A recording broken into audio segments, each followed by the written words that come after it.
Тірземен бірге Арафат. Бүгін біз дәндегіш құстар мен жәндік жегіш құстар туралы айтатын боламыз. Құстар осы екі топқа бөлінеді. Өзіміз айтқандай. Сонымен біз бастаймыз. Осы сайрау құстар дәнді де жәндікті де жейді екен.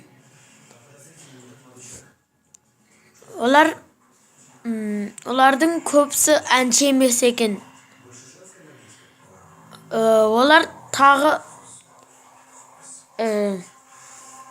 қонақта отырып та ұшып жүріп те ән сала береді екен, достар. Қызық екен, Тағы ең мықты сол ән айтқыштар сандуғаш пен бұлбұл екен. Өздеріңіз білетіндей, сайрау құстардың көбісі дән жегіш екен.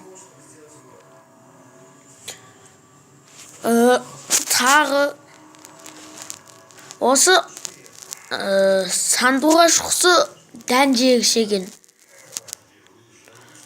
Қамыс торғайы ол жәндік жегіш екен. Енді бұл видеоны түсіріп атқандықтан сіздердің көпшілеріңіз ойлайтын шығарсыздар. Сонда тек қана дән жегіштер дән ғана жей ма деп. Бірақ бұл ой дұрыс емес. Себебі дән жегіш құстар өсімдіктерді, астықтардың дәндерімен қоректенеді.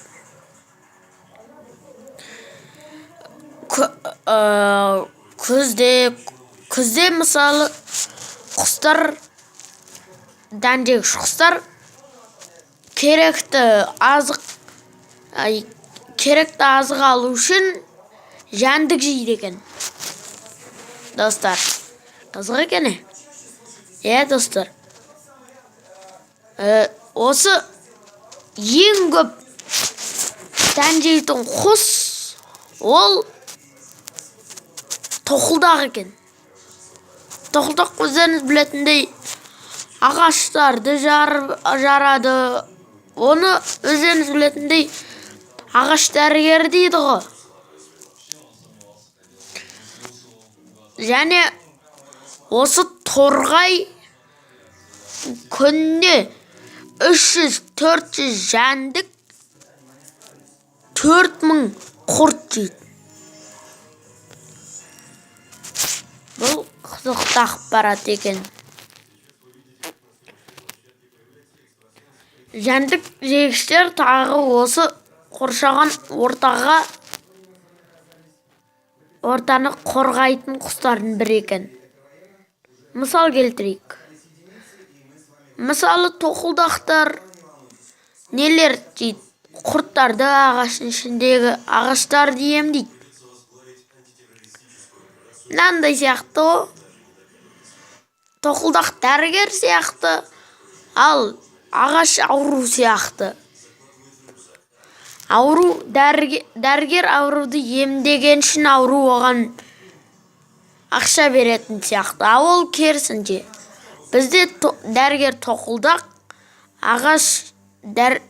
ауру ағаш болып тұр. Ағаш тоқылдаққа емдеген үшін не береді?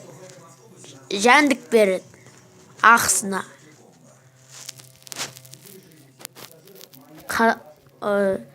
Сәйкестік қой мынау. Сонымен достар, осымен біз аяқтаймыз. Видеоны ұнаса лайк басып каналға жазылыңдар. Комментарий жазыңдар. Және достар, біз әр 4 күн сайын видео түсіретін боламыз. Мысалы біз бүгін түсірдігі сейсенбі бүгін. Енді біз жексенбі күні түсіреміз. Сөйтіп жексенбі жұма күні түсіреміз. Сөйтіп не істейтін болдық. Мен енді оқушы болғандықтан көп уақытым сабақта болады.